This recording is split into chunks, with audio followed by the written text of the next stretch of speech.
మమ్మల్ని మిక్కిలిగా ప్రేమించిన మా ప్రియ పరలోకపు తండ్రి, మీ ఉన్నతమైన మీ ఘనమైన నామానికి వందనాలు, స్తోత్రాలు.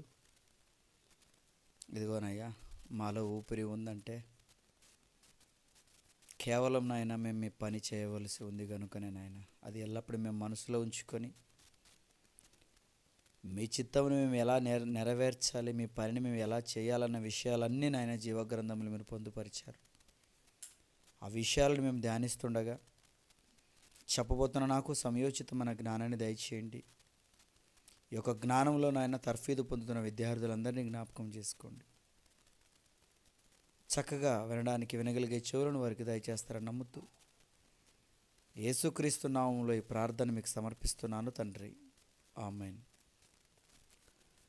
క్రీస్తునందు ప్రియులందరికీ ప్రభు అయిన యేసుక్రీస్తు వారి పరిశుద్ధమైన నామములో మీ అందరికీ నా హృదయపూర్వకమైన వందనములు. ప్రియులారా, బ్యాచిలర్ ఆఫ్ బైబిల్ థియాలజీ 3వ సంవత్సరం గాను నేటికి మీకు ఏర్పాటు చేయబడిన పాఠం లోకనీతి దేవుని నీతికి సమానమా. మరొకసారి చెప్తున్నానండి, లోకనీతి దేవుని నీతికి సమానమా. ప్రియులరా, ఈ ప్రపంచం దేవునిని ఎలా చూసింది, ఎలా చూస్తుంది? ఏమండి, మనిషి చేస్తున్న ఎన్నో సేవా కార్యక్రమాలను చూసిన మనిషి ఇతడు దేవుడండి, ఇతడు దేవునితో సమానం అని మనిషి చేస్తున్న సేవే దేవుని సేవ అని, ఇంకొక రకంగా చెప్పాలంటే మనిషికి సేవ చేస్తే అది దేవునికి సేవ చేసినట్టు అవుతుందని, అంటే మాధవ సేవే ఏమంటే మానవ సేవే మాధవ సేవ, అవును కదా? ఇలా మనుషులు చెప్పుకుంటున్నారండి. అంటే ఇంతకు దేవుడు మనుషులకు అర్థమయ్యాడా? ఏమండి, ఈరోజు ఆకాశ మహాకాశాలు సైతం పట్టజాలంటున్నాడు ఆ దేవుడు, ఆ మహోన్నతుడైన ఆ దేవునితో సాటి మనిషి చేస్తున్న పనులే దేవుడు కూడా చేస్తాడా? దేవునితో సమానుడా ఈ యొక్క 6 అడుగుల ఈ మనిషి? దేవుడు ఎంత గొప్పవాడో ఏమండి, నిజంగా ఈరోజు Bible open university India international వారు ఈ పాఠం ద్వారా దేవుని యొక్క ఖ్యాతిని ఎలా పెంచారో, నిజంగా బైబిల్ని బట్టి లోకనీతి ఎలా ఉంది, దేవుని నీతి ఎలా ఉంది అనే విషయాలను ప్రియులరా ఈ పాఠం ద్వారా మీరు తెలుసుకుంటారు. ఇకపోతే ప్రియులరా, ఈ పాఠంలో మనకు మెయిన్గా 2 కనపడుతున్నాయి. ఒకటి లోకనీతి, 2 దేవుని నీతి. ఇంతకీ లోకనీతి ఏంటి, దేవుని నీతి ఏంటి? ఈ 2 ఒకటే కాదా అంటే ఒకటి కాదు. లోకనీతి ఎలా ఉంటుంది? ఎవరినైనా పిలిచి నీతి అంటే ఏంటండి, లోకనీతి అంటే ఏంటండి అని మీరు ప్రశ్నించారనుకోండి, దానికి సమాధానం ఎలా ఉంటుందంటే, ఏమంటే నీతి కార్యాలు అంటే ఏముందండి, రక్తదానాలు చేయటం, ఏమండి అన్నదానాలు చేయటం, పేదవాళ్లను ఆదుకోవటం, ఇలా పలు రకాలుగా దాన ధర్మాలు చేయటం, ఇవి నీతి కార్యాలండి అని ఈరోజు సమాజం చెప్పుకుంటున్నారు. ఏమండి, ఇవే నీతి కార్యాలు, ఇవి చేస్తే సరిపోతుంది అని వీటిని చేస్తూ అందరూ కూడా మేము దేవుని సేవ చేస్తున్నాము అనుకుంటున్నారు. అలా అనుకొని దేవుణ్ణి పక్కన పెట్టి ఆయన ఉద్దేశాలు, ఏమంటే ఆయన యొక్క చిత్తం ఏదైనా ఉందా అని తెలుసుకోవటం విషయంలో ఏమాత్రం మనుషులు ఆలోచన కలిగి లేరు అని చెప్పటంలో ఎలాంటి సందేహం లేదు. ప్రియులారా, ఈనాటి ప్రజలు అలాగున్నారనుకుంటే పొరపాటు. ఒకనాడు ఇశ్రాయేలీయులు మొదలుకొని, అంటే ఒకనాటి ప్రజలను మొదలుకొని ఈనాటి వరకు అందరూ కూడా ఎలా ఉన్నారంటే, మనుషులకు ఏదైతే నీతిగా, ఇది మంచిగా, ఇది చేస్తే బాగుంటుంది, ఇలా దానాలు ధర్మాలు చేస్తే ఇది దేవుని సేవ, మనుషులు చేసేది ఇది దాన ధర్మాలు ఎవరైతే చేస్తున్నారో ఇది దేవుని నీతి అనుకుంటున్నారే కానీ అసలు దేవునికంటూ ఒక నీతి ఉంటే ఆ నీతి ఎలా ఉంటుంది, ఆయన యొక్క సంకల్పం ఏంటి అని ఎవరండి ఆలోచించగలుగుతున్నారు? నిజంగా ఈ పాఠం ద్వారా ఇవన్నీ మనం ఆలోచిస్తుంటాం. చూద్దాం ఆయన ఏమని మాట్లాడుతున్నాడో ఆనాటి సమాజంతో. ప్రియులారా, కొన్ని మాటలు బైబిల్లో మనం చూసినట్లయితే రోమీలకు రాసిన పత్రిక 10వ అధ్యాయము, రోమీలకు రాసిన పత్రిక 10వ అధ్యాయము 2వ వచనం నుంచి మనం చదువుకుంటే ప్రియులారా, 10వ అధ్యాయము 2వ వచనం నుంచి ఇక్కడ ఏమంటున్నాడు చూడండి. వారు దేవుని యందు ఆసక్తి గలవారని వారిని గూర్చి సాక్ష్యం ఇచ్చుచున్నాను. అయినను వారి ఆసక్తి జ్ఞానానుసారమైనది కాదు. ఏమండి, ఇశ్రాయేలుల గురించి దేవుడు మాట్లాడుతూ వాళ్ళట దేవునిని గూర్చి, వాళ్ళు దేవుని యందు ఆసక్తి ఉంది, వాళ్ళకి దేవుని కోసం అది చెయ్యాలి ఇది చెయ్యాలని ఉంది, కానీ వాళ్ళ ఆసక్తి అట అది జ్ఞానానుసారమైనది కాదంటున్నాడు. చూడండి, ఎందుకు కాదు? ఎందుకంటే వాళ్ళ ఆసక్తి ఎలా ఉందంటే అది లోకానుసారంగా ఉంది. ఏమండి, అది లోకానుసారంగా ఉంది. కింద అంటాడు ఎలా అనగా, ఎందుకంటే వారు దేవుని నీతి ఎరుగక, దేవుని నీతి ఎరుగక తమ స్వనీతిని స్థాపింపబూనుకొనుచు దేవుని నీతికి లోబడలేదు. అదేటండి మెయిన్ కారణం. దేవుడంటే ఆసక్తి, కానీ ఆసక్తి కాస్త జ్ఞానానుసారమైనది కాదు, అది లోకానుసారమైనది. అంటే దేవుని నీతి తెలియదట వాళ్ళకి, అందుకనే జ్ఞానానుసారమైనది కాదు. ఏమండి, ఎంత చక్కగా మాట్లాడుతున్నాడు చూడండి. వాళ్ళు తమ స్వనీతిని స్థాపింపబూనుకొనుచుంటారు. అంటే మేము చేసేదే రైట్, ఇదే నీతి అనుకుంటుంది లోకం, కానీ లోకానికి తెలియని దేవుని నీతి ఉంది ప్రియులారా. దాని గురించి ఎవరు ఆలోచిస్తున్నారు మీరు చెప్పండి? ఏమండి, దేవుని నీతి తెలియక ఆనాడు ఇశ్రాయేలీయులు అనేటువంటి వాళ్ళు, అందుకనేనండి అరణ్యములో చంపబడ్డారని మనం చదువుకుంటాం. మొదటి కొరింథీయులకు రాసిన పత్రికలో 10వ అధ్యాయములో, ఏమండి 10వ అధ్యాయములో అక్కడ మీరు చూస్తే 5వ వచనం నుంచి, అయితే వారిలో ఎక్కువ మంది దేవునికి ఇష్టలుగా ఉండలేకపోయిరి. ఎందుకు దేవునికి ఇష్టలుగా ఉండలేకపోయారు?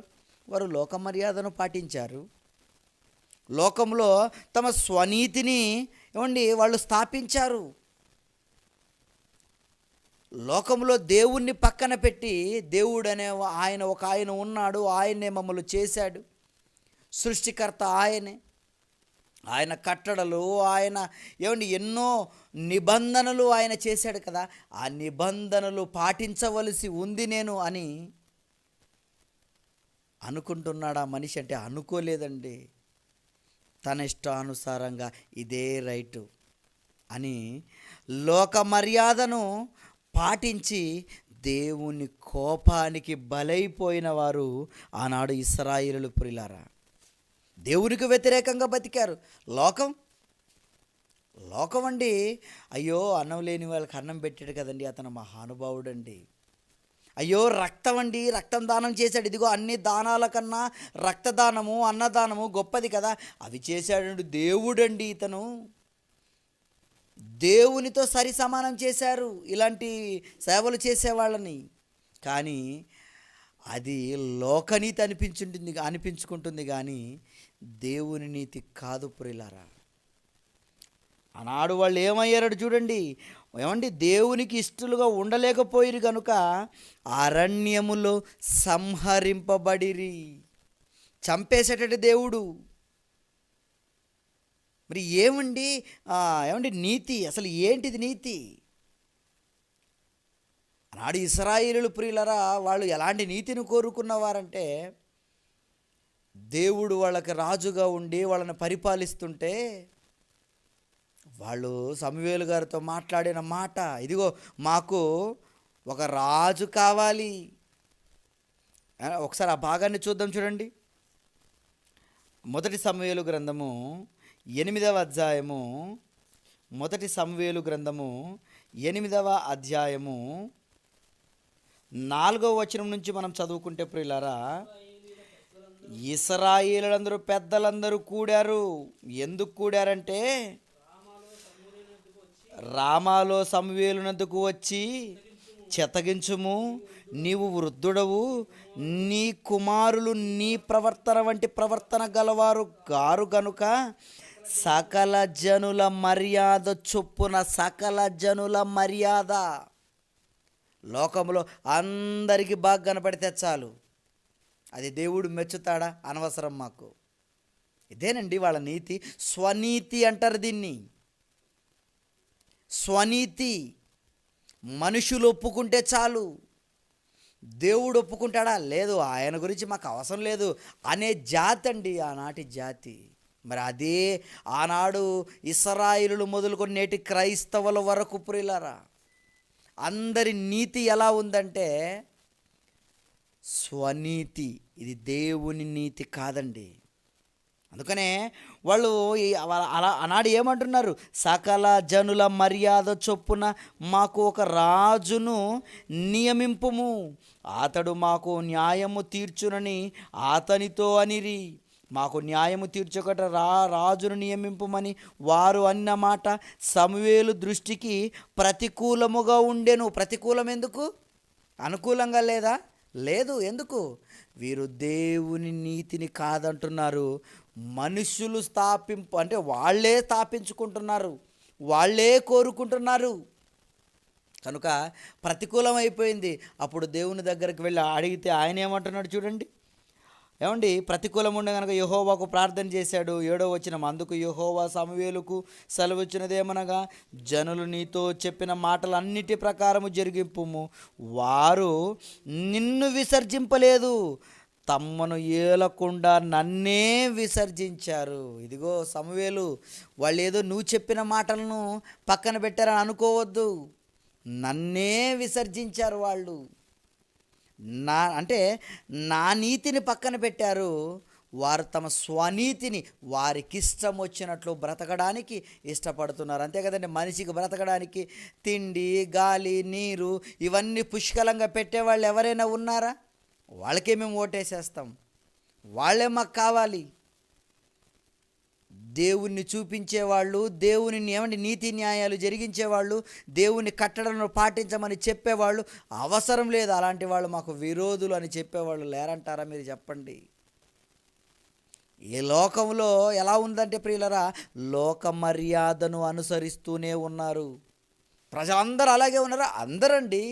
అందుకనే యెషయా గారి ద్వారా దేవుడు మాట్లాడిన మాట, ఇదిగో ఈ ప్రజలు హృదయముతో నన్ను గనపరుతురు కానీ, అంటే పెదవులతో గనపరుస్తారు. చూడండి ఒకసారి ఆ మాట.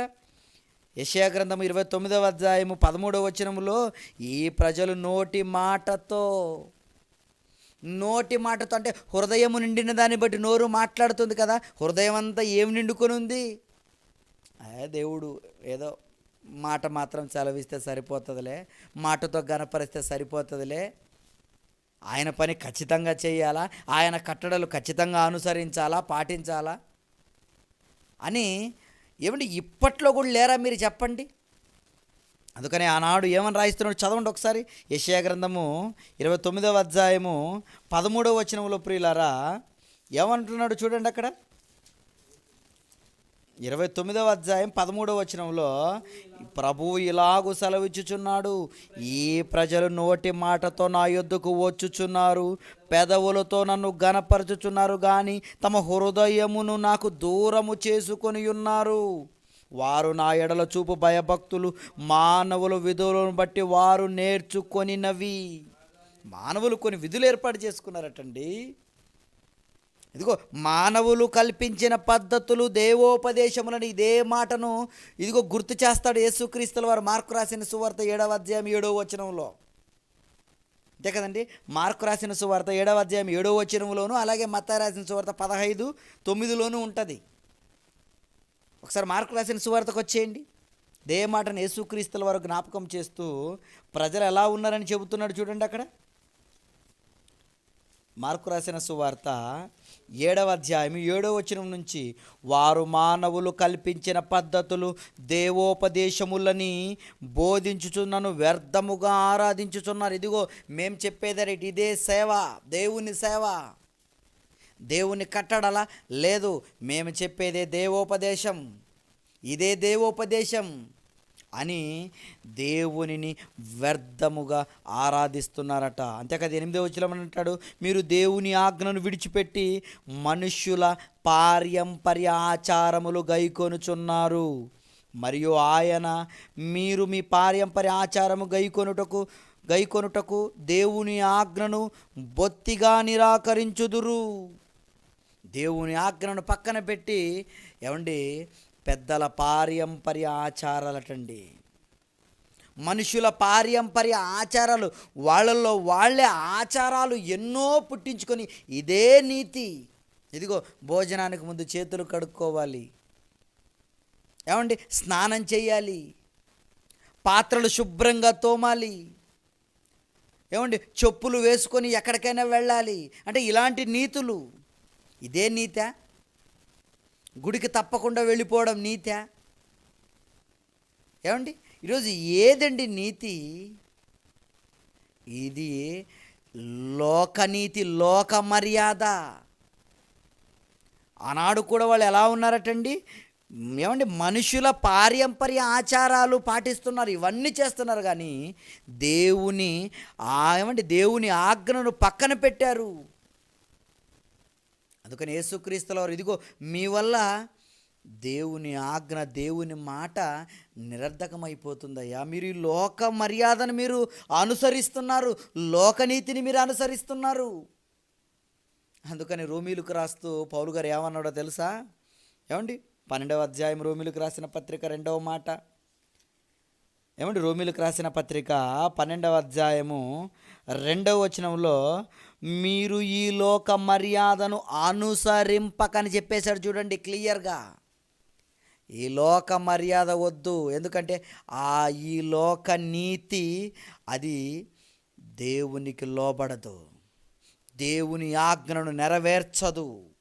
కనుక మీరు ఈ లోక మర్యాదను కాదు అనుసరించవలసినది, ఈ లోక మర్యాదను అనుసరింపక ఉత్తమమును అనుకూలమును సంపూర్ణమై ఉన్న దేవుని చిత్తమేదో పరీక్షించి తెలుసుకొనున్నట్లు మీ మనసు మారి నూతన మగుట వలన రూపాంతరం పొందుడి అంటున్నాడు చూడండి. ఈ లోక మర్యాదను కాదు మీరు అనుసరించవలసింది, ఇదిగో ఉత్తమమైనది ఉందట, ఏమండి అనుకూలమును సంపూర్ణమై ఉన్న దేవుని చిత్తాన్ని తెలిపేది మీరు పరిశీలించండి. దేవుని ఆజ్ఞను మీరు పాటిస్తున్నారా? పరిశీలించండి. ఏది దేవుని ఆజ్ఞ, ఏది మనుషుల ఆజ్ఞ, ఏది లోక మర్యాద, ఏది లోకనీతి, ఏది దేవుని నీతి? ఏమండి ఏదండి దేవుని నీతి? అసలు ఎలా ఉంటుంది దేవుని నీతి? అసలు నీతి అన్న పదానికి బైబిల్ ఇచ్చే నిర్వచనం ఏంటి? అసలు నీతి అనగానే ఏమండి ఏవేవో చట్టానికి, న్యాయానికి, నీతి ఏదేదో చెప్తున్నాడు లోకంలో. రక్తదానాలు, అన్నదానాలు, ఏమండి ఇవన్నీ నీతి కార్యాలు అనుకుంటున్నారా? అసలు బైబిల్ దగ్గరకు వస్తే దేవుడు నీతి అన్నదానికి నిర్వచనం చెబుతాడు. చూద్దాం ఒకసారి బైబిల్లో నీతి అన్నదానికి నిర్వచనం ఏంటో ఒకసారి. ఏమండి రోమీలకు రాసిన పత్రిక 4వ అధ్యాయము రోమీయులకు రాసిన పత్రిక 4వ అధ్యాయము 3వ వచనం నుంచి చదువుకుందాం ప్రియులారా.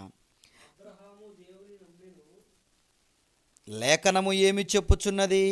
అబ్రహాము దేవుని నమ్మెను, అది అతనికి నీతిగా ఎంచబడెను. అసలు నీతి అన్నదానికి అర్థం, నిర్వచనం ఏంటో తెలుసా? నువ్వు దేవుని నమ్మావా, నువ్వు నీతిమంతుడిగా తీర్చబడతావటండి. నువ్వు దేవుణ్ణే నమ్మకుండా ఎన్ని నీతి కార్యాలు నువ్వు చేస్తావు చెప్పు, అవన్నీ నీతి కార్యాలుగా లేవు. ఏమండి, నమ్ముకున్న తర్వాత మీరు నీతి కార్యాలు చేయాలి, కానీ నమ్మకపోగా మీకు ఏ కార్యాలు ఎలా చెయ్యాలి అని ఎలా తెలుస్తుంది? నమ్మకంతోనే చేస్తున్నారా? అంతే కదండి. విశ్వాసము లేని క్రియలు మృతము అన్నాడు. ఈరోజు మీరు విశ్వాసం అంటే దేవుని నమ్మకుండా ఎన్ని క్రియలు చేసినా అవి మృతము అని మీకు తెలీదా? తెలీదు, మీకు తెలుసుకోండి. అబ్రహాము దేవుని నమ్మెను, అది అతనికి నీతిగా ఎంచబడెను. అంతేకాదండి, అబ్రహాము ఇంకా క్లియర్గా మీకు తెలియాలంటే యాకోబు పత్రిక వచ్చేయండి మీరు. యాకోబు పత్రిక ఏమండి, అబ్రహాం గారు దేవుడిని నమ్మిపోయి ఇంకా నీతిమంతుడు అయిపోయాడా? మీరు చూస్తే యాకోబు పత్రికలో ఏమండి 2వ అధ్యాయము 20వ వచనం, వ్యర్థుడా, క్రియలు లేని విశ్వాసము నిష్ఫలమైనదని తెలుసుకొని కోరుచున్నావా? ఏమండి, క్రియలు లేని విశ్వాసము అది ఎలా ఉందట? క్రియలు లేని విశ్వాసము నిష్ఫలమైనదని తెలుసుకొని కోరుచున్నావా?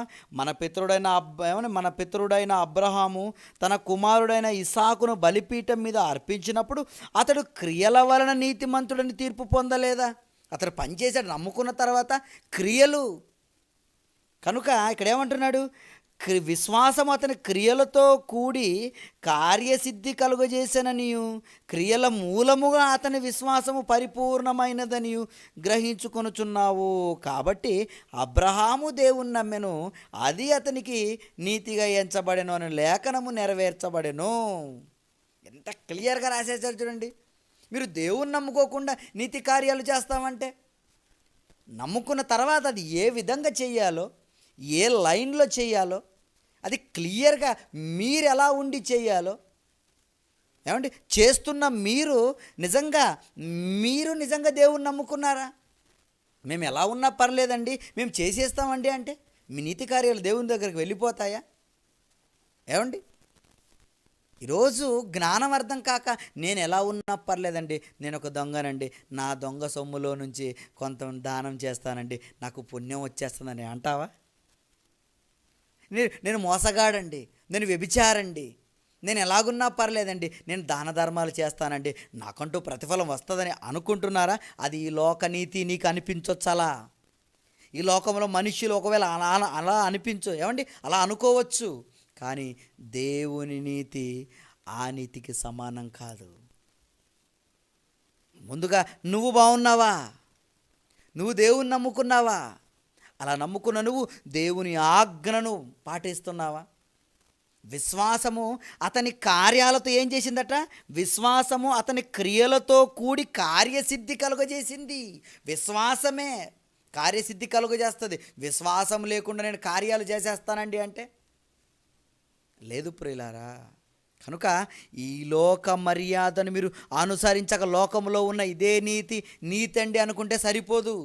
నువ్వు దేవుని నమ్ముకో, అప్పుడు నువ్వు నీతిమంతుడు అవుతావు అని చెప్తాడు. ఏమండి, మీకు అర్థమవుతుందా? అంటే నీతి అనగానే మళ్ళీ దేవుని నమ్ముకొని, అంటే ఈ లోకంలో దేవుని నమ్ముకోవడం అంటే ఏమనుకుంటున్నారు? శరీరానికి సంబంధించిన అవసరాల కోసం దేవుని నమ్ముకోవడం అని అనుకుంటారు. ఇలా కూడా దేవుని నమ్ముకోవడం అది నీతి అనిపించుకోదు, దేవుని నీతి అనిపించుకోదు. అబ్రహాం గారు ఎలా నమ్ముకున్నారు? లోకంలో భూసంబంధమైన వాటి కోసం ఆయన దేవుని నమ్ముకున్నాడా? రాజులను సంహారం చేసి అబ్రహాం గారు వస్తుంటే ఏమండి ఒక రాజు అడుగుతున్నాడట, సొదొమ రాజు, ఏమని? ఇదిగో నా ఆస్తినంతా నీకు ఇచ్చేస్తాను, నీ మనుషులు నాకు ఇస్తావా అన్నప్పుడు ఆయన మాట చూడండి ఎలా ఉంది. అబ్రహాం గారి మాట ఒకసారి చూద్దాం. ఆదికాండము 14వ అధ్యాయము. అంటే ఈరోజు దేవుణ్ణి నమ్ముకుంటే కూడా నీతి వచ్చేస్తుందిలే అని అనుకుంటున్నారా? అలా అనుకున్నా కూడా ప్రాబ్లమే. ఇదిగో దేవుణ్ణి శరీర సంబంధమైన ఆశల కోసం, కోరికల కోసం, శరీర సంబంధమైన అవసరతల కోసం దేవుణ్ణి మనం నమ్మేవారుగా ఉండకూడదు. అందుకని అబ్రహాం గారు ఏం చేశారు చూడండి, అక్కడ 14వ అధ్యాయము ఆదికాండము ఎక్కడి నుంచి చూస్తారంటే 21 నుంచి అండి. సొదొమరాజు మనుషులను నాకిచ్చి ఆస్తిని నీవే తీసుకోమని అబ్రహాముతో చెప్పగా అబ్రహాము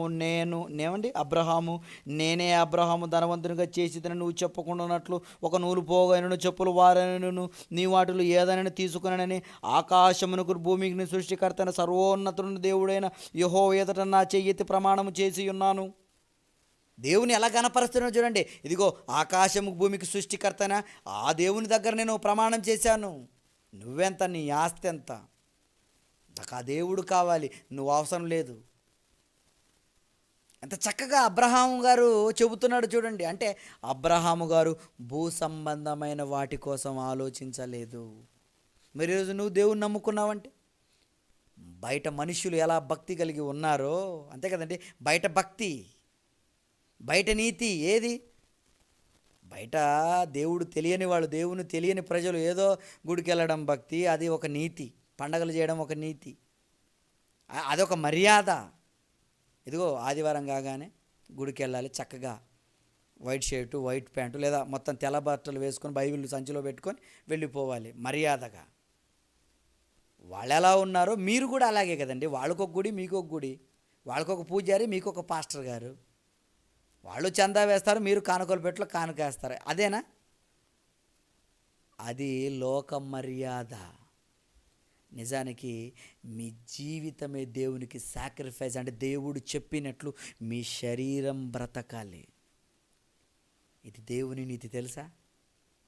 అబ్రహాం గారు ఒకనాడు భూ సంబంధమైన వాటి, అందుకని చూడండి ఆయన జీవితంలో ఒక దేశాన్నే ఇచ్చేసిన గుడారాలలో ఉన్నాడటండి. ఎందుకు? పునాదులు గల ఆ పట్టణము కొరకు అబ్రహాం గారు ఏం చేశారు? ఎదురు చూశారు. ఆయన మాట ఇదిగో ఒక్కసారి రమ్మని చెప్పగానే ఎక్కడికి వెళ్ళాలో తెలియక ఆ పిలుపుకు లోబడి బయలుదేరిపోయాడటండి. ఏంటండి దేవుని మీద ఉన్న నమ్మకం ఆయనకు. అందుకనే విశ్వాసము అతని క్రియలతో కార్యసిద్ధి కలుగజేసింది. ఈరోజు నీ జీవితం ఎలా ఉంది? దేవుని నీతి ఎలా ఉంది? నీ నీతి ఇదిగో లోక మర్యాద ఎలా ఉంది మీరు చెప్పండి. ఆనాడు యేసుక్రీస్తుల వారు కూడా ఎంతోమంది పరిసయ్యులను చూసి, సద్దుకాయలను చూసి ఆనాడు జనాంగాలకి ఏమని చెబుతున్నాడో ఒకసారి ఆ మాటను కూడా చూద్దాం చూడండి. మత్తయి రాసిన సువార్త 5వ అధ్యాయము 20వ వచనం ఒకసారి చదువుకుందాం ప్రియులారా. మత్తయి రాసిన సువార్త 5వ అధ్యాయము 20వ వచనం. శాస్త్రుల నీతి కంటేను పరిసయ్యుల నీతి కంటేను మీ నీతి అధికము కాని ఎడల మీరు పరలోక రాజ్యములో ప్రవేశింపనేరని మీతో చెప్పుచున్నాను. శాస్త్రులకు నీతి ఉందా? పరిసయ్యులకు కూడా నీతి ఉందా? వాళ్ళ నీతి కంటే మీ నీతి అధికముగా ఉండాలంటున్నాడు. మరి వీళ్ళకి ఎలాంటి నీతి ఉంది? ఆ నీతి ఉంటే సరిపోదంటే సరిపోదు.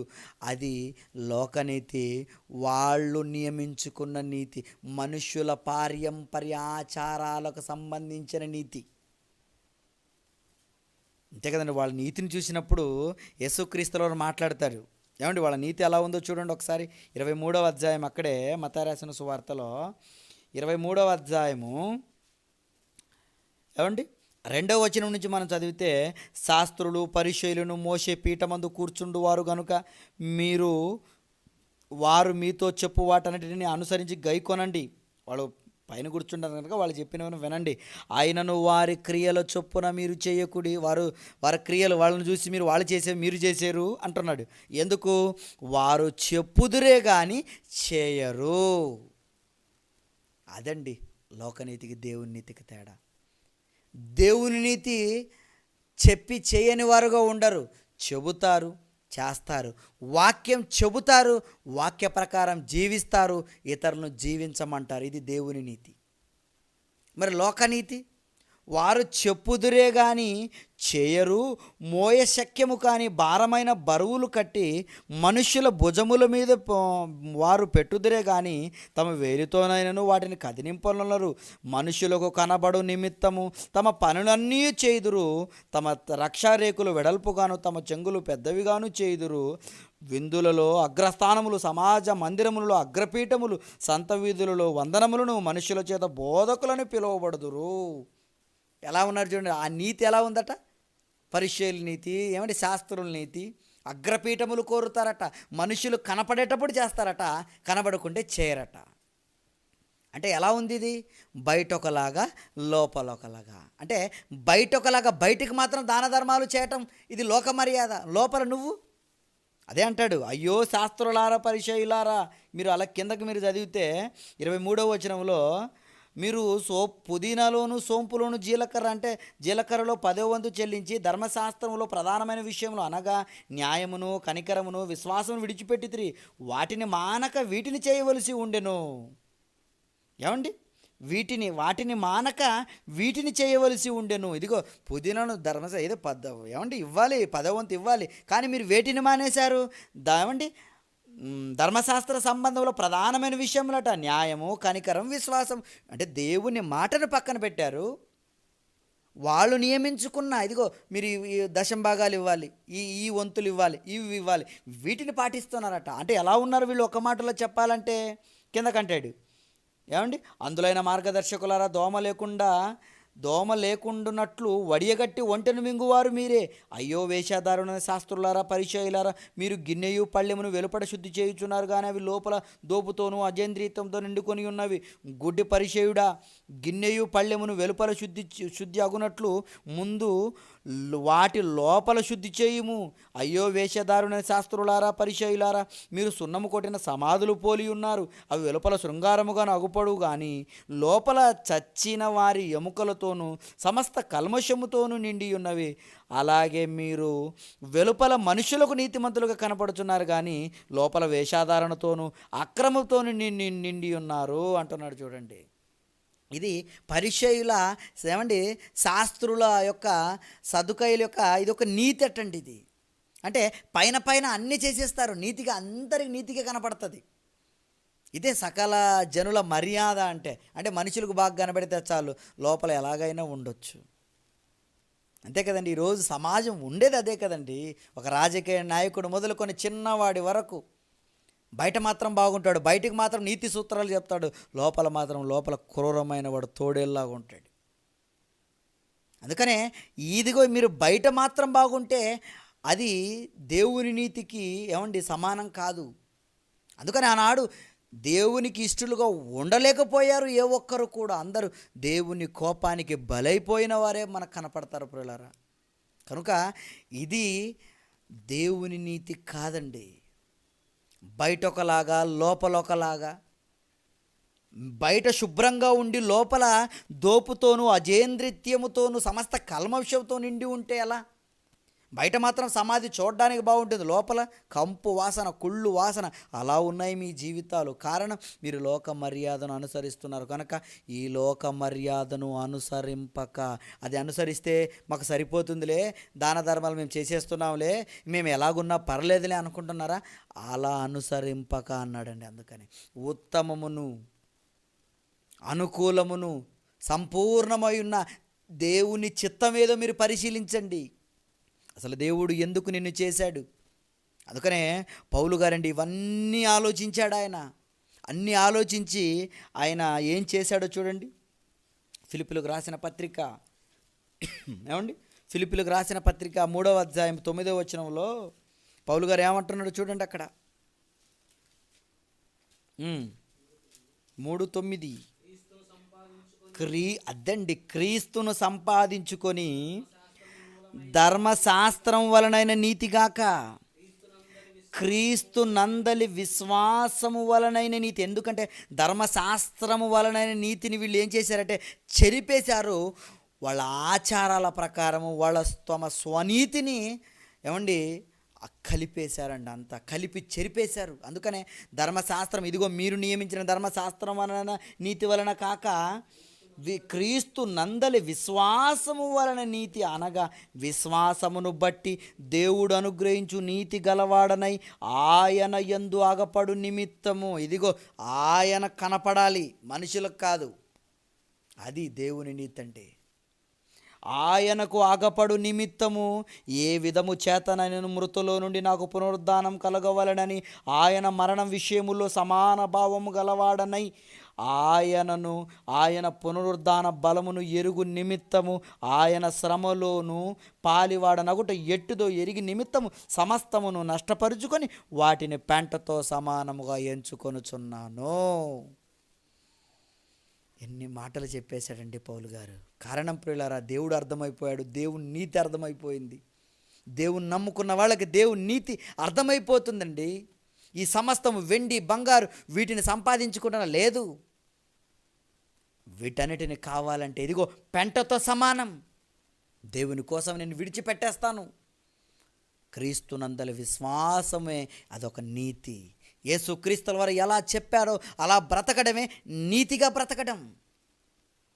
నాకు ఎలాగైనా సరే చనిపోయిన తర్వాత బ్రతుకు కావాలి. ఎలా వస్తుంది ఆ బ్రతుకు? ఎలాగైనా సరే యేసుక్రీస్తులను చంపేస్తారా? అదే కదా, అదే అంటున్నాడు ఆయన. ఆయన మరణ విషయములో సమాన భావము గలవాడై. ఆయన ఎలా చంపేస్తారు? నన్ను కూడా చంపేస్తారా? చంపేయండి, నాకు ఏ విధము చేత నేను నాకు పునరుద్ధానం కావాలంతే. ఎవరండి ఇలా ఆలోచిస్తారని మీరు చెప్పండి. ఏదో లోకములో పైనే ఏమంటే అందరికి బాగా కనపడేలా సకల జనుల మర్యాద అంటే లోకానుసారంగా లోక మర్యాద చొప్పున నేను ఏదో పైకి మాత్రం భక్తి గలవాడిగా ఉంటే సరిపోతుందిలే అనుకుంటున్నారా ప్రియులారా? కాదండి. అలా ఉంటే మీ నీతిగా ఉండదు. ఏమండి, మీరు ఏదో పైకి భక్తిగా ఇదిగో మా భక్తి అంటే గుడికి వెళ్ళడము, పండగలు చేయడము, ఏమండి గుడ్లు కట్టించడం, ఇది భక్తా? కాదండి. ఆనాడు గలతీలకు రాస్తూ ఏమంటున్నాడు చూడండి.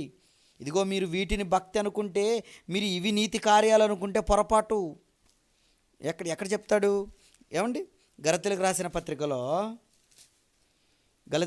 పత్రిక 4వ అధ్యాయము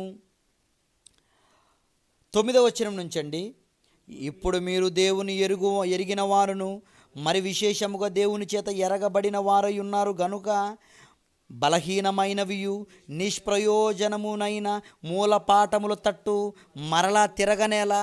మూలపాఠాలు ఇదిగో ఎన్నో మీకు చెప్పారు. దేవుని నీతి ఇదిగో ఏదో పండగలు చేయడం దేవుని నీతి కాదు, గుడికి రావడం దేవుని నీతి కాదు.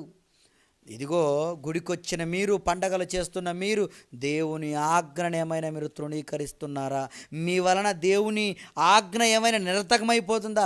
ఒక్కసారి పరిశీలించండి. అదే అంటున్నాడు కిందకి 10వ వచనంలో, మీరు దినములను, మాసములను, ఉత్సవములను, సంవత్సరములను ఆచరించుచున్నారు. మీ విషయమై నేను పడిన కష్టము వ్యర్థమైపోవునేమో అని మిమ్మల్ని గూర్చి నేను భయపడుచున్నాను. ఇదిగో పండగలు చేసి ఇంక నేను దేవుని కార్యం చేసేసామంటారేంటి? నేను దినములు ఆచరిస్తున్నాను, పండగలు చేసేస్తున్నాను, మాసములు ఆచరిస్తున్నాను, ఇవన్నీ నేను చేస్తున్నాను కనుక దేవుని నీతిని నేను నెరవేరుస్తున్నానంటే పొరపాటు. అనాడు ప్రియులరా ఆయన బోధ ఎలా ఉందో చూడండి. కనుక ఏదో పండగలు, మాసములు, దినాలు ఇవి చేయటం దేవుని నీతి కాదండి. అది ఏదో అందరూ కూడుకోవడానికి చేస్తున్నారేమో, కూడుకోండి, కానీ దేవుని మాట ప్రకారంగా మీ జీవితం ఉండాలి ప్రియులారా. దేవుని కట్టడలను అనుసరించేవారుగా మీరు ఉండాలి. ఏమండి, ఇది దేవుని నీతి అంటే. ఇలా ఉందా నీతి? దేవుని కట్టడలను, ఆయన ఆజ్ఞలను పాటించే వారుగా మీరున్నారా? యేసుక్రీస్తునందు విశ్వాసం ఉంచి యేసుక్రీస్తుల వారు చెప్పినట్లు మీరు బ్రతుకుతున్నారా? అయితే మీరు దేవుని నీతిని ఏమండి మీరు పాటిస్తున్నవారు. అంతేగాని లోకంలో ఏదో నీతి అండి, అది నీతి చేస్తున్నా నాకు ఓకే వచ్చేస్తుందండి, పరలోకం నేను వెళ్తానండి అనుకుంటే పొరపాటు ప్రియులారా. కనుక లోకరీతి అంటే ఇదిగో ఆయన యందు విశ్వాసం ఉంచి ఆయన చెప్పినట్లు ఇదిగో క్రియలు మీలో ఉండాలి ఆయన నమ్ముకున్న తర్వాత. ఏమండి మరి లోకనీతి ఇదిగో దేవుని నీతికి సమానం అంటే లోకము ఇంకొకటి కూడా నీతి అనుకుంటుంది. ఏంటి? పాపం గురించి లోకం ఏమనుకుంటుంది? దీన్ని కూడా ఆలోచించాలి. ఎందుకంటే లోకులు ఈరోజు పాపానికి ఇచ్చిన డెఫినేషన్ ఏంటి మీరు చెప్పండి? ఎవరికైనా ఉద్యోగం పోయిందనుకోండి, అయ్యో పాపం ఉద్యోగం పోయిందండి, అది పాపమా? ఎవరైనా ప్రమాదవశత్తు ఎవరైనా ఏమండి ప్రమాదానికి గురైపోయినప్పుడు అయ్యో పాపం అలా పడిపోయాడేంటి, అలా చచ్చిపోయాడేంటి, అంటే అప్పుల్లో కూరుకొని పోయాడు అనుకోండి, ఇబ్బందుల్లో కూరుకొని పోయాడండి, అయ్యో పాపం అండి అనుకుంటారు. ఏమంటే పాపం అంటే ఇదే? అంటే మనుషుల్లో పాపం అంటే ఇదే? లోకంలో పాపం అంటే పాపానికి ఈ నిర్వచనం ఇచ్చారు. కానీ దేవుని వాక్యం పాపానికి ఇచ్చిన నిర్వచనం చూడండి ఒకసారి. యోహాను రాసిన పత్రిక 3వ అధ్యాయం 4వ వచనం. యోహాను రాసిన మొదటి పత్రిక 3వ అధ్యాయము 4వ వచనంలో మీరు చూస్తే, పాపము చేయు ప్రతివాడు ఆజ్ఞను అతిక్రమించును, ఆజ్ఞ అతిక్రమమే పాపము. లోకంలో నువ్వు ఎవరిని చూసి అయ్యో పాపం అంటే అది పాపం కాదు. పాపం అంటే ఏంటిదిగో దేవుని నీతి ఏం చెప్తుందో తెలుసా? దేవుడు ఏం చెబుతున్నాడో తెలుసా? ఆజ్ఞ అతిక్రమం అంటే దేవుని మాటను పక్కన పెట్టడమే పాపం. ఆనాడు దేవుని ఆజ్ఞను అతిక్రమించారు ఎవరు? ఆదాము హవ్వలు. నరహత్య చేశారా వాళ్ళు? లోకం నరహత్య చేస్తే అమ్మో పాపం ఏదో నువ్వు అక్కడికే అలా చేసిన వాడు నువ్వు గుర్తిస్తావా పాపాత్ముడని? దేవుని నమ్మకపోవడమే, దేవుని గురించి ఆలోచించకపోవడమే పాపం అని తెలియటం లేదా మీకు? తెలియదు. కారణం మీరు లోకనీతిని అనుసరిస్తున్నారు. మీకు అర్థమవుతుందా? పాపం అంటే ఏంటో తెలుసుకోండి ప్రియులారా. పాపం అంటే ఇదిగో దేవుని ఆజ్ఞను దేవుడు చెప్పినట్లు, దేవుడు బైబిల్లో ఏ విధంగా నేను బ్రతకమన్నాడో ఆ విధంగా నువ్వు బ్రతకటం లేదంటేనే నువ్వు పాపం చేస్తున్నావు. పైకి మాత్రం నేను వ్యభిచారం చేయట్లేదని నువ్వు హృదయంలో ఎవరైనా మోహిస్తున్నావా? పరస్త్రీని మోహించిన ఎడల ఏమవుతుందట? అది వ్యభిచారం. దేవుడు చెప్పిన ఎన్నో మాటలు తెలుసు కదండి. నరహత్య ఏదో నువ్వు చంపడమే నరహత్యనా? కాదు. నీ సహోదరుని ద్వేషించిన ఎడల నువ్వు నరహత్య చేసిన వాడు అవుతావు. దేవుని నీతి ఎలా ఉంది? మీ నీతి ఎలా ఉంది? మీ నీతి ఎలా ఉంది? అసలు పాపం అనే దాని గురించి మీకు తెలియదు కనుక దేవుని మాటను పక్కన పెట్టడం పాపము. ఆ పాపం ద్వారా ఏమవుతుంది? అదే అంటాడు రోమీలకు రాసిన పత్రికలో 6వ అధ్యాయము 63వ వచనంలో. ఒకసారి చూడండి. ఒకవేళ దేవుని ఆజ్ఞను మీరి పాపము చేస్తే ఆ పాపం వలన నువ్వు సంపాదించుకునే జీతం ఎలా ఉంటుందో చెప్తున్నాడు చూడండి అక్కడ. రోమీలకు రాసిన పత్రిక 6వ అధ్యాయము 23వ వచనం. ఎలయనగా పాపము వలన వచ్చు జీతము ఏంటట? మరణము. నువ్వు దేవుని ఆజ్ఞను పక్కన పెట్టావా? దేవుని మాట మాకు అవసరం లేదండి, లోకంలో ఏదో చెప్పినట్లు లోక మర్యాద చొప్పున సకల జనుల మర్యాద చొప్పున వెళతానండి. మరి లోకంలో బాగుండదు కదండి అలా ఉంటే అని నువ్వు లోకానుసారంగా ఆలోచిస్తావా? అయితే నువ్వు మరణాన్ని సంపాదించుకుంటావు. మీ నీతి దేవుని నీతికి సమానం కాదు అని చెప్తుంది దేవుని వాక్యం. కనుక పాపం అంటే ఇదే ప్రియులారా. పాపం అంటే దేవుని ఆజ్ఞను అతిక్రమించడమే పాపం, ఇంకేది కాదు. ఇంక నువ్వు ఏది చేసినా దేవుని మాట కిందకే వస్తుంది. నిజంగా లోకం ఎలా దీన్ని అనుకుంటుంది మీరు చెప్పండి. కనుక ప్రియులారా, ఈరోజు పాపం చేసేవారుగా మీరు ఉండకూడదు. ఇంకా భక్తి విషయానికి వస్తే ప్రియులారా, ఈ భక్తి విషయంలో కూడా భక్తి అనేది ఎలా ఉంటుంది? ఆలయానికి వెళ్ళడం భక్తి, పూజలు చేయడం భక్తి. వాళ్ళకొక పూజారి ఉన్నాడు, మనకొక సేవకుడు ఉండాలి. వాళ్ళకొక గుడి ఉంది, మనకొక చర్చి ఉండాలి. వాళ్ళు ప్రతిరోజు వెళుతున్నారు, మనం కూడా ప్రతిరోజు వెళ్ళాలి. గుడిలోకి వెళ్ళి మోకరించి ప్రార్థనలు చేయడం. గుడిలోకి వెళ్ళి చక్కగా స్నానం చేసి మొత్తంగా నువ్వు ఏదో శుభ్రంగా తెల్లని వస్త్రాలతో చేయడం అనేది భక్తి. అసలు భక్తి అంటే ఏంటో లోకంలో చెప్పింది కాదు. లోకంలో గుడికెళ్ళటం భక్తి, ఆలయాలు కట్టించడం భక్తి. కానీ భక్తికి బైబిల్ ఇచ్చిన నిర్వచనం, దేవుడు ఇచ్చిన నిర్వచనం ఏంటో తెలుసా? యాకోబు పత్రిక 1వ అధ్యాయము 27వ వచనము. తండ్రి అయిన దేవుని ఎదుట పవిత్రమును నిష్కలంకమైన భక్తి. ఇదిగో భక్తికి దేవుడు చెబుతున్న డెఫినేషన్ అండి. భక్తి ఏదనగా దిక్కులేని పిల్లలను, విధవరాండ్రలను వారి ఇబ్బందులలో పరామర్శించుటయు, ఇహలోక మాలిన్యము తనకంటకుండా తన్ను తాను కాపాడుకొనుట ఏ భక్తి. ఈరోజు ఈ భక్తిలో మీరు ఉన్నారా? ఏమండి, ఎన్నున్నాయి చూడండి దేవుని నీతికి సంబంధించినవి. ఈరోజు నువ్వు భక్తి అంటూ ఏదో నువ్వు చేసేస్తే భక్తి కాదు. ఇబ్బందుల్లో ఉన్నవాళ్ళని, దిక్కులేని పిల్లలను నువ్వు ఆదరిస్తున్నావా? ఏమండి, విధవరాండ్రులను వారి ఇబ్బందుల్లో నువ్వు పరామర్శిస్తున్నావా? ఏమండి, చేస్తున్నారా? అలా చేసావంటే నువ్వు ఇదిగో దేవుని నమ్ముకొని నీతిమంతుడవై ఉండి చెయ్యాలి ఇవి. అంతేకాదు నీతి, మొదట నీతి అంటే ఏంటి? అబ్రహాము దేవుని నమ్మెను, అది అతని నీతిగా ఎంచబడెను. మరి నీతిమంతుడైతే సరిపోతుందా? నీతిమంతుడైతే ఏమండి, అదే మనము పేతురు రాసిన పత్రికలో మీరు చదువుతారు కదా, నీతిమంతుడుగా ఒకటే ఉంటే మీరు సరిపోదంటాడు కదా. మొదటి పేతురు రాసిన పత్రిక 4వ అధ్యాయము 18వ వచనములో నీతిమంతుడే రక్షింపబడుట దుర్లభమైతే అంటాడు. నీతిమంతుడిగా ఉంటే నువ్వు రక్షింపబడవు. మరి ఎలా ఉండాలి? నీతిలో భక్తి ఉండాలి. ఏంటి ఆ భక్తి? అదే చెప్తాడు ఇక్కడ. దిక్కులేని పిల్లలను, ఏమండి, విధవరాండ్రను వారి ఇబ్బందుల్లో పరామర్శించడం. ఇదిగో దిక్కులేని పిల్లలను చూస్తున్నాం ఈరోజు. దిక్కులేని పిల్లల పేర్లు చెప్పి కోట్లు దండుకునే వాళ్ళు మీరు లేరా? మీరు చెప్పండి. ఆ పిల్లల పరిస్థితి అలాగే ఉంటుంది. వాళ్ళు అలాగే ఉంటారండి. కానీ ఆ పిల్లల పేర్లు చెప్పుకొని డబ్బులు సంపాదించుకొని ఎన్నో ఆస్తులు సంపాదించుకున్న వాళ్ళు నేడున్నారు. ఇదిగో దిక్కులేని విధవరాండ్రులు. ఏమంటే విధవరాండ్రులు కూడా వీళ్ళు మేము పెంచనిస్తామండి నెలకు విధవరాండ్రులకు అంటారా? వాళ్ళ జీవితాలకు వెళ్ళి చూడండి. అసలు ఎవరు విధవరాండ్రులు? అసలు విధవరాండ్రులు అని బైబిల్ ఎవరినందో మీకు తెలుసా? ఎవరిని పడితే వాళ్ళు విధవరాండ్రు మేము పరామర్శిస్తామండి, వాళ్ళు కూడా విధవరాండ్రులు అంటే సరిపోదు. విధవరాండ్రులకు అంటే దేవుని నీతి ఎలా ఉంది తెలుసా? విధవరాండ్రులు ఎవరని విధవరాండ్రులు అనవచ్చో తెలుసా? చూద్దాం చూడండి ఒకసారి. తిమోతికి రాసిన మొదటి పత్రిక, ఏమండి, మొదటి పత్రిక 5వ అధ్యాయము 9వ వచనం నుంచి నేను చదువుతాను చూడండి. మొదటి పత్రిక, తిమోతికి రాసిన మొదటి పత్రిక 5వ అధ్యాయం 9వ వచనం. 60 ఏండ్ల కంటే తక్కువ వయస్సు లేక ఒక్క పురుషునికే భార్య అయి సత్క్రియలకు పేరు పొందిన విధవరాలు పిల్లలు పెంచి పరదేశులకు ఆతిథ్యమిచ్చి పరిశుద్ధుల పాదములు కడిగి శ్రమపడు వారికి సహాయం చేసి ప్రతి సత్కార్యము చేయ భూను కొనినదైతే ఆమెను విధవరాండ్ర లెక్కలో చేర్చవచ్చు. ఇలాంటి వాళ్ళకి సాయం చేస్తున్నారా? ఇలాంటి వాళ్ళని పరామర్శిస్తున్నారా? లోకంకి ఏది తెలుసండి? ఎవరైనా భర్త లేడు కదండి పాపం అనుకొని మీరు సహాయం చేస్తున్నారేమో.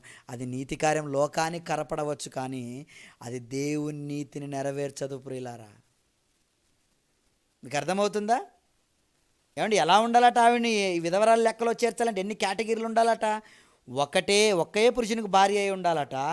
సత్క్రియలకు పేరు పొందిన విధవరాలు పిల్లలు పెంచాలట. పరదేశులకు ఆతిథ్యం ఇస్తూ ఉండాలట. పరిశుద్ధుల పాదములు కడిగిన దానిగా ఉండాలట. శ్రమపడు వారికి సహాయము చేసి ప్రతి సత్కార్యము చేయి పూనుకొనినదైతే ఆమెను విధవరాండ్రుల లెక్కలో చేర్చవచ్చు. అంతేగాని యవనస్తులైన విధవరాండ్రుల లెక్కలో చేర్చవద్దు అంటున్నాడు చూడండి. కనుక పవిత్రమైన నిష్కలంకమైన భక్తి ఏది మీరు ఒకసారి పరిశీలిస్తున్నారా? దేవుని మాటను బట్టి మీరు చెప్పండి. ఏమండి, ఏదండి భక్తి అసలు మీరు చెప్పండి. పరిశీలించాలి. దిక్కులేని పిల్లలు మీరు ఆదరించాలి. అలా పరిశీలించి ఎవరు దేవునిలో ఉన్నారు, దేవుడు చెప్పినట్లు బ్రతుకుతున్నారు, అలాంటి వాళ్ళు నేను ఆదుకోవాలి. అలాంటి విధవరాండ్రులు ఎవరైనా ఉంటే వాళ్ళ ఇబ్బందుల్లో నేను పరామర్శించాలి. అది దేవుని నీతి. కానీ ఈ లోకనీతి అది వేరే ఉందండి. అది అనుసరించకూడదు నువ్వు. అది దేవుని నీతిని నెరవేర్చదు. ఏమండి, ఇంకా లోకనీతి ఎలా ఉందంటే చనిపోయిన వాని గురించి లోకనీతి ఎలా ఉంది? అంతే కదండి. చనిపోయిన వాని గురించి, ఇదిగో పాపముని గురించి లోకనీతి ఎలా ఉందో చూసాము. ఏమండి, పరామర్శించే ఇదిగో ఇబ్బందుల్లో ఉన్నవారిని లోకనీతి, వాళ్ళకి అసలు భక్తి అనే విషయంలో లోకనీతి ఎలా ఉందో చూసాము. ఇప్పుడు మళ్ళీ చనిపోయిన వాని గురించి లోకనీతి ఎలా ఉంది? చనిపోయిన వాని గురించి ఎలా ఉంది లోకనీతి? బంధువులందరినీ పిలిపించి పెద్ద హడావుడి, డప్పులు సౌండు, ఏమండి ఆ యొక్క పూలు, ఏమండి మొత్తం హడావిడి చేసి మొత్తం ఏడ్చేస్తుంటుంది లోకనీతి. అంతేనా? ఎవరైనా ఏడవలేదు అనుకోండి, అమ్మో ఏడవట్లేదు చూడండి, ప్రేమ లేదేమో. అంతేనా? బంధువులందరినీ పిలిపించి ఏదో పెద్దగా నువ్వు డబ్బులు చల్లుకుంటూ డప్పులతో, ఏమంటే పెద్ద పెద్ద పల్లకీలు కట్టి అతన్ని తీసుకుని వెళుతూ ఉంటారు, ఆమెను తీసుకుని వెళుతూ ఉంటారు చనిపోయిన శవాన్ని. అది లోకనీతి ఏమో, కానీ దేవుని నీతి ఎలా ఉంటుంది తెలుసా? మైండ్ బ్లాక్ అవుతుంది దేవుని నీతి వింటే కానీ. ఎలా ఉంటుంది చూడండి దేవుని నీతి. ఒక ఆయన ఏమండి, ఒక ఆయన తండ్రి, యేసుక్రీస్తు శిష్యుల్లో ఒక ఆయన తండ్రి చచ్చిపోతే వచ్చి అడుగుతున్నాడు. చూడండి ఆ సందర్భాన్ని. 8వ అధ్యాయము మత్తయి రాసిన సువార్త 8వ అధ్యాయము 21వ వచనం.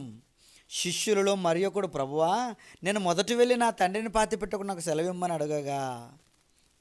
శిష్యుల్లో ఒకడే, అనేక మంది శిష్యుల్లో ఈయనొకడు వచ్చి ఏమడుగుతున్నాడు, అయ్యా మా నాన్న చచ్చిపోయాడు, నేను పాతి పెట్టేస్తానయ్యా, చాలా హడావుడి చేయాలి కదా లోకనీతి ప్రకారము, ఎందుకంటే అయ్యో వాడెట్లా కొడుకండి, చనిపోయినా కూడా రాలేదండి అంటారండి సకలలో, ఏమంటే సకల జనుల మర్యాద చొప్పున, అంతే కదా అంటారండి. కనుక నేనేం చేస్తానంటే మొదట వెళ్ళి నా తండ్రిని పాతి పెట్టు నాకు సెలవు ఇమ్మని ఆయన అడగగా యేసుక్రీస్తుల వారిని అడిగారు. అప్పుడు యేసుక్రీస్తు ఏమంటున్నాడు, అతన్ని చూచి యేసుక్రీస్తు, నన్ను వెంబడించుము, మృతులు తమ మృతులను పాతి పెట్టుకొననిమ్మని చెప్పాను.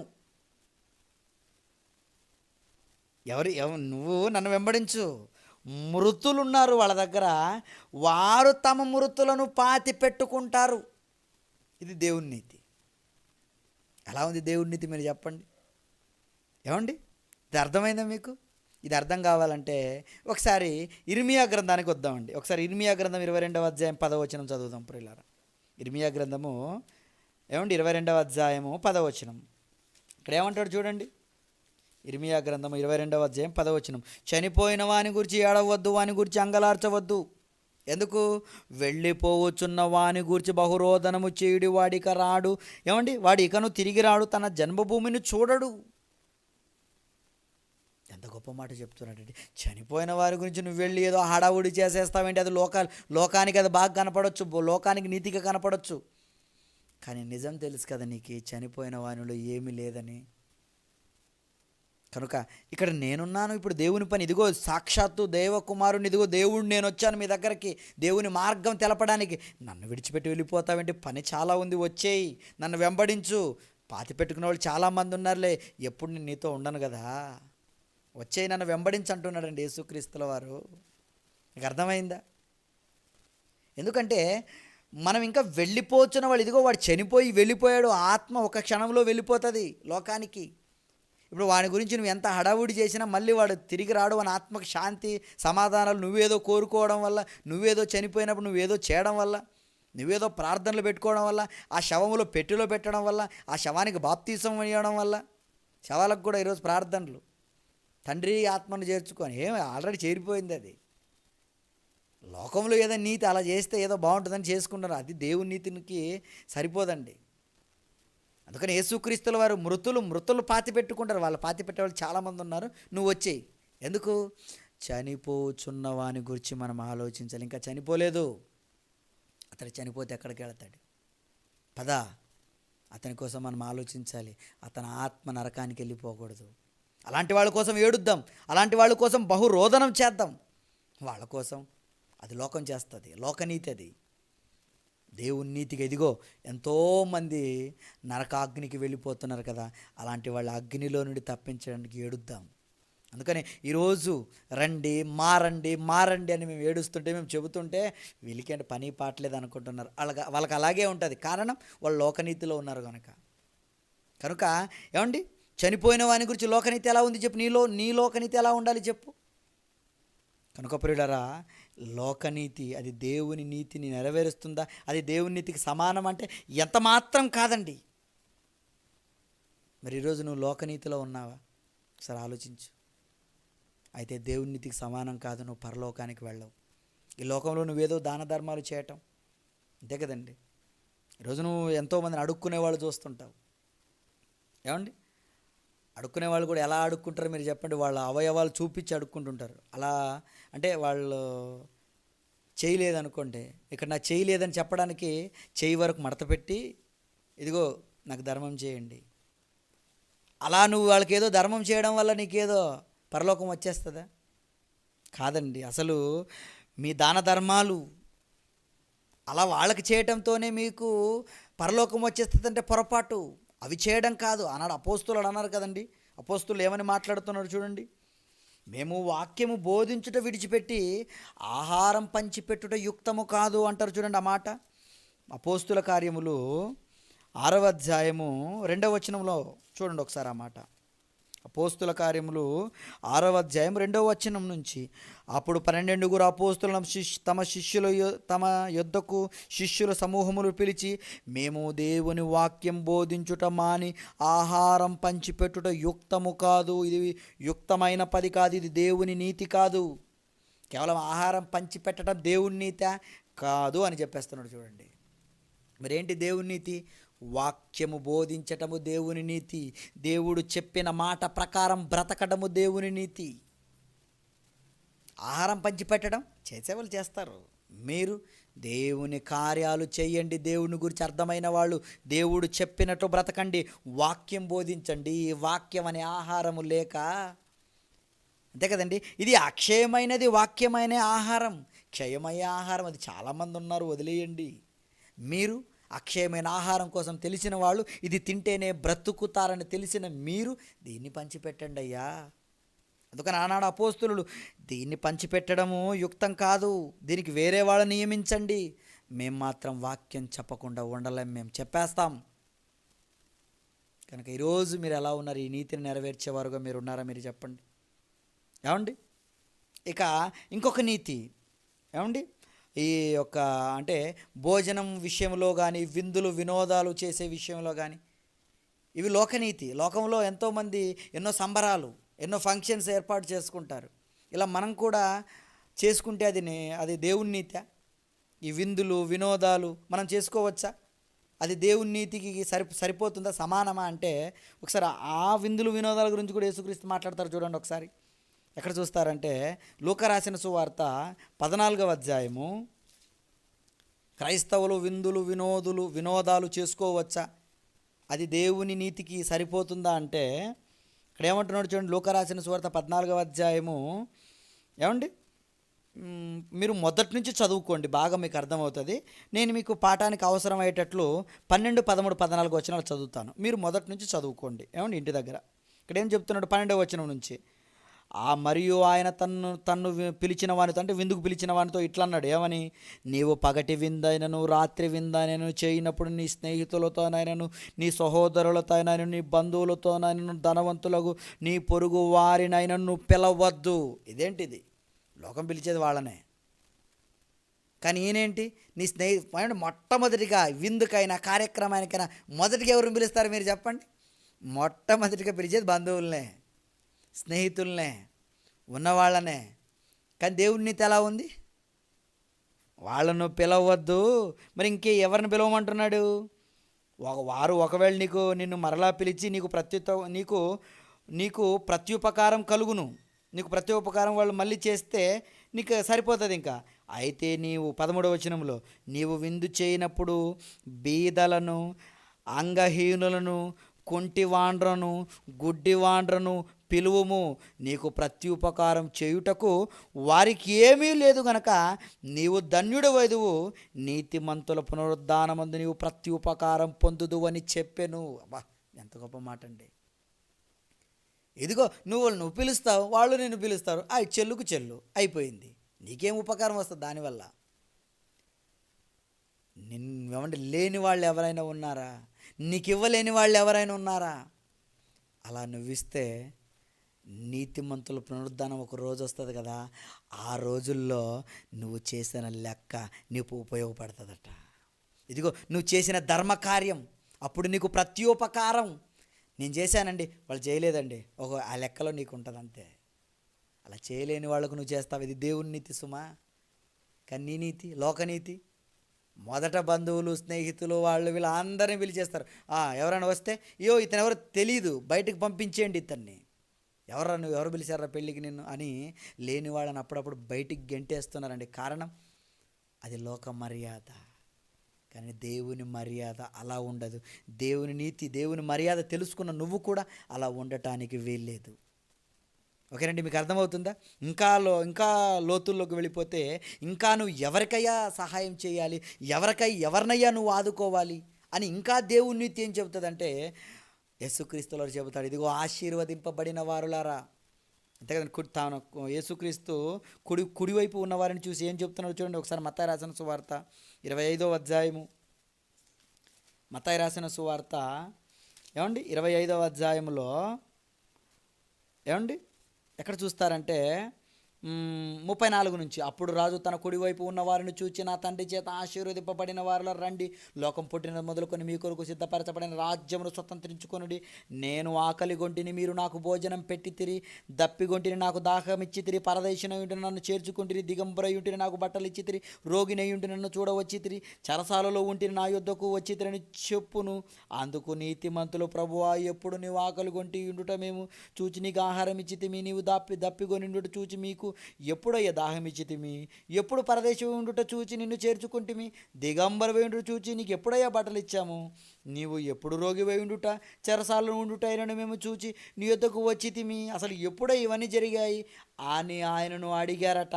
అందుకు రాజు ఏమంటున్నాడంటే, మిక్కిలి అల్పులైన ఈ నా సహోదరుల్లో ఒకనికి మీరు చేసితిరి గనుక నాకు చేసితినని నిశ్చయముగా మీతో చెప్పుచున్నాను అని వారితో అన్నాడు. ఈ మాటలు అర్థమయ్యాయా మీకు?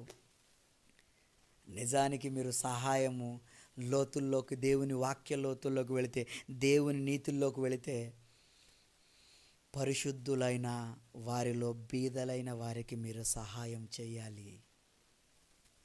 అంతే కదండి. ఆనాడు అపోస్తలుడు ఏం చేశారు? రోమీయులకు రాసిన పత్రిక 15వ అధ్యాయంలో 26వ వచనంలో ఏమని రాయబడిందో చూడండి. రోమీయులకు రాసిన పత్రిక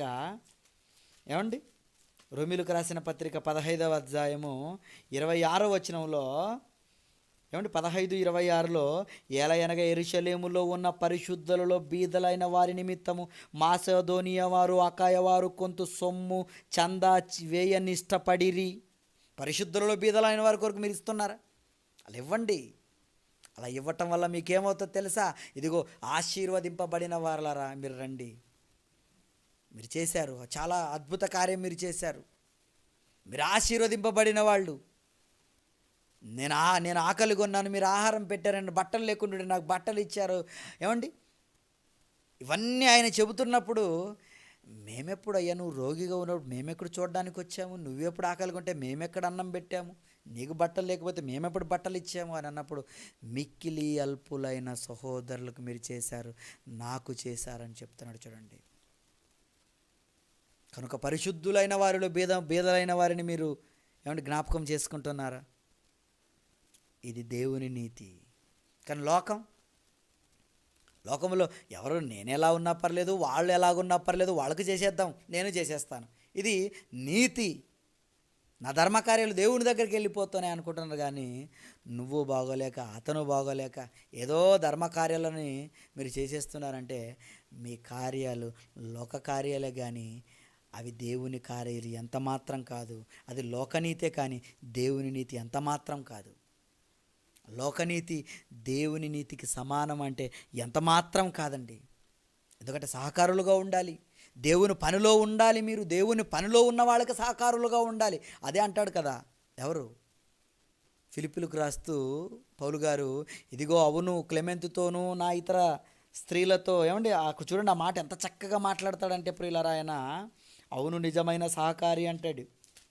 అవును నిజమైన సహకారి. 4వ అధ్యాయము ఫిలిప్పీలకు రాసిన పత్రిక 4వ అధ్యాయం 3వ వచనం, అవును నిజమైన సహకారి ఆ స్త్రీలు క్లెమెంతుతోనూ నా ఇతర సహకారులతోనూ సువార్త పనిలో నాతో కూడా ప్రయాసపడిన వారు.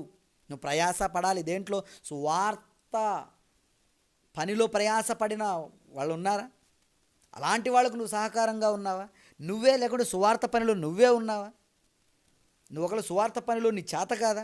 అయితే వాళ్ళకు సువార్త చేసే వాళ్ళకు సహకారులుగా ఉండు. అలా ఉండటం వల్ల ఏమవుతుందట? వారి పేరులు, ఆ సహకారుల పేరులు జీవగ్రంథం మందు వ్రాయబడి ఉన్నవి.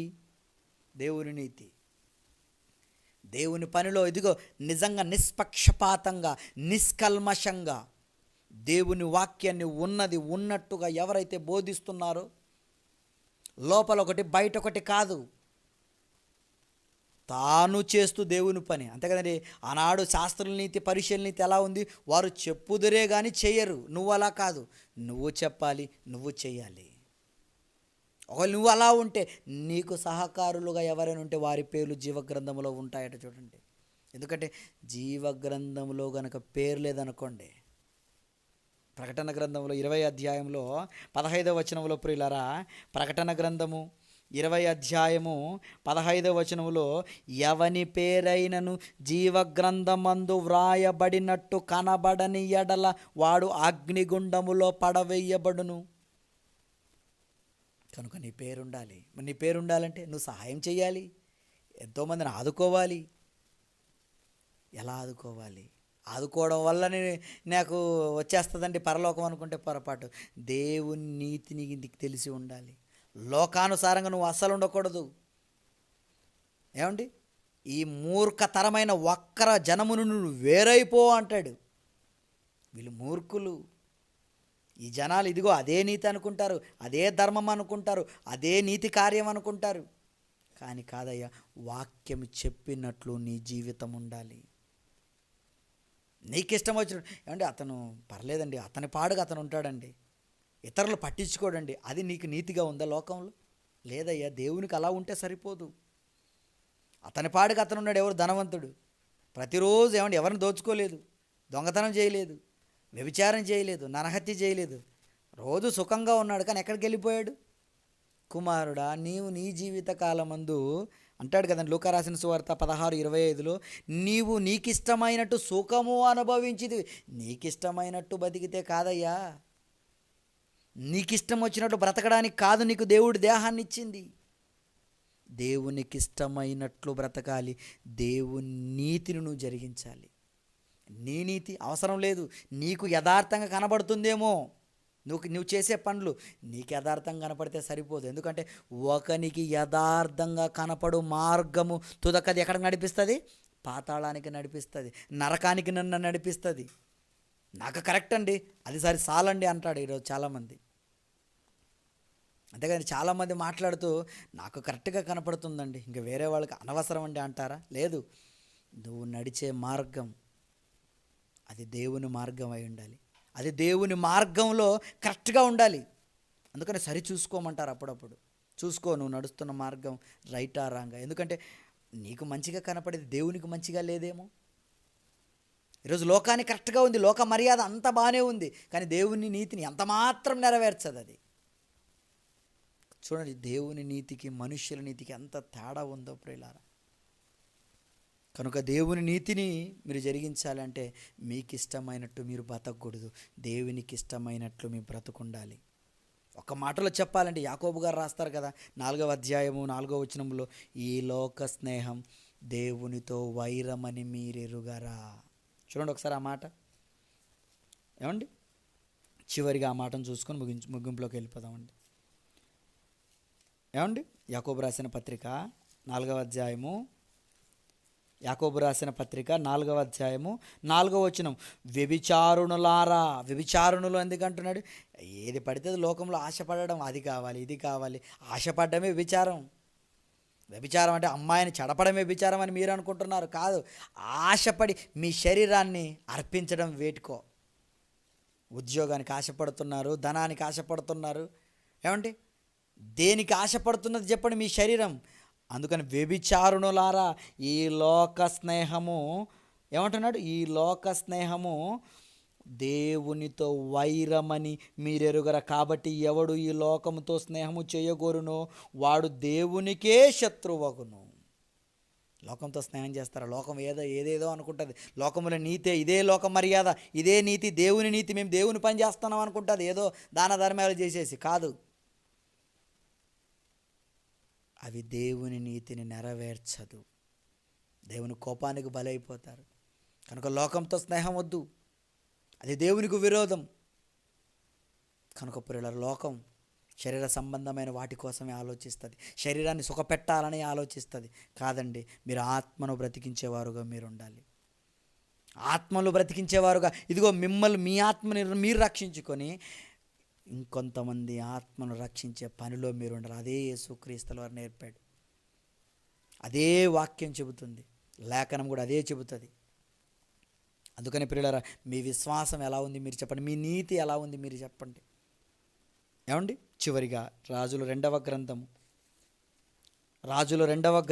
17వ అధ్యాయము 28వ వచనం చదువుకుని ముగింపులోకి వెళ్ళిపోదాం ప్రియులారా, ముగించుకుందాం. రెండవ రాజుల గ్రంథము 17వ అధ్యాయము 17వ అధ్యాయము 28. కాగా షోమ్రోలు నుండి వారు పట్టుకొని వచ్చిన యాజకుల్లో ఒకడు వచ్చి బేతేలు ఊరిలో కాపురం ఉండి యెహోవా యందు భయభక్తులుగా ఉండదగిన మర్యాదను వారికి బోధించెను. ఎందుకు? లోక మర్యాదే ఉంది, కానీ యెహోవా యందు భయభక్తులు కలిగి ఎలా ఉండాలో ఆ మర్యాద తెలీదు. అది నేర్పడానికే ఒకనాడు యాజకుడు వచ్చాడు. ఈనాడు కూడా అంతే. లోక మర్యాదను అనుసరింపక దేవుని మర్యాదను మీరు అనుసరింపాలని చెప్పటానికే నువ్వు కూడా వెళ్ళాలి. ఎందుకంటే లోకంలో లేదు మర్యాద, దేవుని గురించిన మర్యాద లేదు, దేవుడు అంటే భయమే లేదు. అలా దేవుని భయం లేక, దేవుడు అంటే మర్యాద లేక బ్రతుకుతున్న వాళ్ళకి దేవుని యొక్క నీతిని చెప్పి, ఆయన మర్యాదలు అంటే ఆయన యందు భయభక్తులు కలిగి బ్రతికేవారిగా ప్రతి ఒక్కరిని అలా భక్తిపరులుగా చేసే ఒక పనిని దేవుడు నీకే ఇచ్చాడు. కనుక ప్రియులారా, ఈ పాఠం విన్న మీరు లోక మర్యాదను అనుసరింపక దేవుడు చెప్పిన కట్టడలను పాటించి, ఆయన యొక్క నిబంధనలు పాటించి, దేవుని నీతిని నెరవేర్చి క్రీస్తు తోడి సమాన వారసులు కావాలని మిమ్మల్ని కోరుకుంటూ ఈ పాఠం ముగిస్తున్నాను. ప్రార్థన చేసుకుందాం. కళ్ళు మూసుకోండి. మమ్మల్ని ఎంతగానో ప్రేమించిన మా ప్రియ పరలోకపు తండ్రి, మీ ఉన్నతమైన మీ ఘనమైన నామానికి వందనాలు. నిజంగా లోకనీతి దేవుని నీతి ఎలా ఉంది అని చూస్తుంటే నిజంగా చాలా వ్యత్యాసం అయ్యా. నిజంగా లోకనీతి ప్రకారంగా, లోక మర్యాద ప్రకారంగా మేము గనక బ్రతికినట్లయితే ఎంత మాత్రము పరలోక రాజ్యాన్ని మీ దగ్గరికి మేము రాలేమయ్యా. ఎందుకంటే ఆనాడు లోకనీతిని అనుసరించిన వాళ్ళు, సకల జనుల మర్యాద చొప్పున పాటించిన వాళ్ళు, మనుషులు కల్పించిన పద్ధతులు వాళ్ళు, దేవోపదేశములను పాటించిన వాళ్ళు చచ్చిపోయారు, మీ కోపానికి బలైపోయారు. మేము అలా బలి కావడం ఇష్టం లేక ప్రభువైన యేసుక్రీస్తుల వారిని మా ఎదుటకు నాయన మీరు రప్పించి మా కొరకైన ప్రాణం పెట్టేలా మీరు చేసి, మాకు పాపక్షమాపణ మీరు, మాకు విడుదల మీరు కలుగజేశారు. అందరిని బట్టి మీకు వందనాలు తండ్రి. ఇలాంటి గొప్ప జ్ఞానాన్ని నేర్చుకున్న మేము నాయన మీ నీతిని మేము కనపరచాలని, లోకనీతిని కాదు. లోకనీతి అది వేరేగా ఉంది, మీ నీతి వేరేగా ఉంది నాయన. మీ ఆజ్ఞలు పాటించాలి, మీరు చెప్పినట్లు నాయన మేము ఖచ్చితంగా బ్రతకాలి. భక్తి విషయంలో ఎలా ఉండాలి, పాప విషయంలో ఎలా ఉండాలి, అసలు నిజమైన భక్తి అంటే ఏంటి, పాపం అంటే ఏంటి, చనిపోయిన వారి గురించి నీతి అంటే ఏంటి, ఈ విషయాలు ఎవరికి దాన ధర్మాలు చేయాలి, ఎలా చేయాలి, అసలు ఏది నీతి అనిపించుకుంటుంది, ఇవన్నీ విషయాలు నాయన చాలా చక్కగా కూలంకుషంగా మేము ఆలోచించాం.